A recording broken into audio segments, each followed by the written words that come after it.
എന്തു പറഞ്ഞാലും കുറഞ്ഞു പോകും. എന്നാലും ചുരുക്കി പറഞ്ഞാൽ ഒരു വിഷ്വൽ സ്പെക്ടക്കിളാണ് ഡീമൺ സ്ലെയറിൻ്റെ ഇൻഫിനിറ്റി കാസിൽ മൂവി. ഒരു കാരണവശാലും തിയേറ്റർ വാച്ച് മിസ്സാക്കാൻ പാടില്ലാത്ത ഒരൈറ്റം.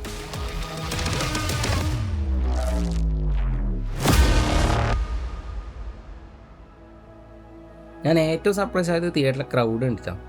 FDFS അല്ലാതെ എത്രയോ പടത്തിന് പോയി വിസിലടിച്ചിട്ടും കൂക്കി വിളിച്ചിട്ടൊക്കെ ഉണ്ട്. ബട്ട് ഇത് വേറെ തന്നെ ഒരു ഫീലായിരുന്നു. എൻ്റെ സ്വപ്നത്തെ പോലെ ഞാൻ വിചാരിച്ചിട്ടാ ഇത്ര റൂറലായിട്ടുള്ള എൻ്റെ നാട്ടിൽ പയ്യന്നൂർ ഒരു ആനിമേ മൂവി റിലീസാവുക, അതും ചാർട്ട് ചെയ്ത എല്ലാ ഷോയും ഓൾമോസ്റ്റ് ഹൗസ്ഫുൾ. ഞാനൊക്കെ പോയ ഷോക്ക് മുന്നിൽ 1-2 സീറ്റ് വയ്ക്കുക, ബാക്കിയെല്ലാം ഫുൾ. അതും നല്ല കിടിലും ക്രൗഡ്. പടം തുടങ്ങിയ ഓരോ ക്യാരക്ടർ ഇൻട്രോക്കും ആരാണ് റെസ്പോൺസ്. പടം കാണാൻ കയറുമ്പോഴേ ആവേശം ആടിത്തി പിന്നെ ഡബിളായി. ഇനി പടത്തിനെ പറ്റി പറഞ്ഞു കഴിഞ്ഞാൽ വിഷ്വലി അവരെടുത്ത് വെച്ച സാധനമായിട്ട് കമ്പയർ ചെയ്യാൻ പറ്റുന്ന ഒന്നും ഇതുവരെ ഇറങ്ങിയിട്ടില്ല. ഇനി ഇറങ്ങുന്നത് തന്നെ ഇതിന് സെക്കൻഡ് പാർട്ടായിരിക്കും. അതായത് എനിക്ക് തോന്നുന്നു ഈ എഫോർട്ടേബിൾ അവർക്ക് കിട്ടാവുന്ന ഏറ്റവും ബെസ്റ്റ് ആനിമേറ്റേഴ്സിനെ മൊത്തം ഹയർ ചെയ്തിട്ട് ഡീമൺ സ്ലെയറിൻ്റെ മാങ്കായി കൊടുത്തിട്ട് ബഡ്ജറ്റും ടൈമൊന്നും നോക്കണ്ട, ബട്ട് തരുന്ന ഔട്ട്പുട്ട് അത് ദി ബെസ്റ്റ് ആയിരിക്കണം എന്ന് പറഞ്ഞിട്ടുണ്ടാവും. ഇത് ഞാൻ വെറുതെ പറയുന്നതല്ല, മിക്ക സീനും കണ്ട് ഞാൻ വായി പോലെ നിർത്തിയിട്ടുണ്ട്. പടത്തിൻ്റെ തുടക്കം തൊട്ട് കഴിയുന്നത് വരെ ഒറ്റ സ്ഥലത്ത് പോലും വിഷ്വലി പടം ലോ ആയി നിന്ന് ആർക്കും പറയാൻ പറ്റില്ല. പിന്നെ ഫൈറ്റ്സ്, ഡീമൺ സ്ലെയറിൻ്റെ ഫൈറ്റ്സിനെ പറ്റിയിട്ട് ഞാൻ പറഞ്ഞിട്ട് വേണ്ടല്ലോ നിങ്ങൾക്കറിയാം. ബട്ട് എനിക്ക് കുറച്ച് ഡൗട്ട്സ് ഉള്ളത് 2 കാര്യത്തിലാണ്. ഒന്ന് ബാക്ക്ഗ്രൗണ്ട് സ്കോർ, 2 പേസിങ്. സൗണ്ട് ഡിസൈനൊക്കെ ടോപ്പ് നോച്ച് ആണെങ്കിലും ബാക്ക്ഗ്രൗണ്ട് സ്കോറിൻ്റെ കാര്യത്തിൽ ഞാൻ അത്ര ഇമ്പ്രസ്ഡ് അല്ല. പ്രത്യേകിച്ച് ഒരു തിയേറ്റർ വാച്ചിന് പറ്റുന്നൊരു സ്കോർ ഉണ്ടോ എന്ന് ചോദിച്ചാൽ ചിലയിടത്തൊക്കെ ഇല്ലയെന്നേ പറയാൻ പറ്റും. എനിക്ക് നല്ലോണം തോന്നിയത് ജെൻസിൻ്റെ ഫൈറ്റിനിടയിലാണ്. അതായത് വിഷ്വലി അവർ അനിമേറ്റ് ചെയ്ത് വെച്ചത് ഹെവി ആയിട്ടാണ്. ഞാൻ നല്ലൊരു സ്കോറും പ്രതീക്ഷിച്ചു, ബട്ട് അതിനെ എലിവേറ്റ് ചെയ്യുന്നൊരു മ്യൂസിക് എനിക്ക് അവിടെ കിട്ടിയില്ല. മോശം എന്നല്ല, നമ്മളെ ചില പടത്തിലൊക്കെ ജെയ്ക്സ് ബിജോയൊക്കെ ഇപ്പോൾ ചെയ്ത് വെക്കുന്ന ഒരു ടൈപ്പ് സാധനം ഉണ്ടല്ലോ, ആ ലെവൽ ഐറ്റം കിട്ടണമായിരുന്നു. ബട്ട് അത് വന്നിട്ട് പിന്നെ എനിക്ക് തോന്നിയൊരു ചെറിയ നെഗറ്റീവ് എന്ന് പറഞ്ഞാൽ പേസിങ്ങിൻ്റെ കാര്യത്തിലാണ്. അതും ടുവേർഡ്സ് എൻഡ്. ഐ തിങ്ക് എനിക്ക് ഫ്ലാഷ് ബാക്ക് അത്ര വർക്കായിട്ടാണ്, അതുകൊണ്ടായിരിക്കും.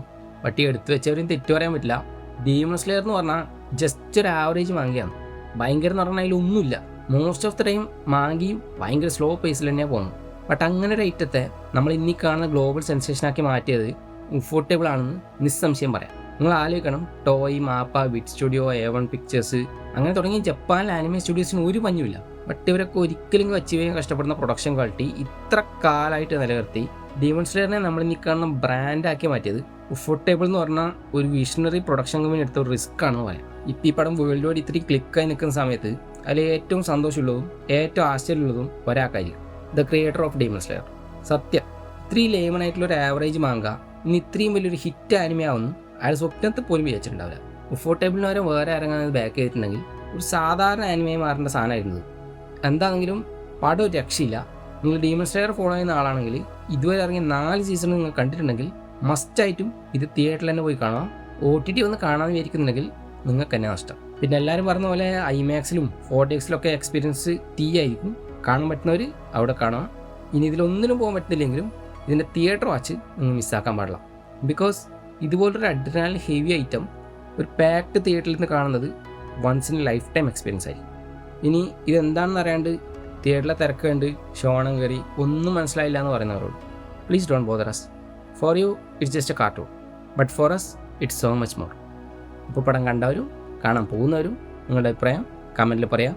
So like, share and subscribe to Kelvin's POV.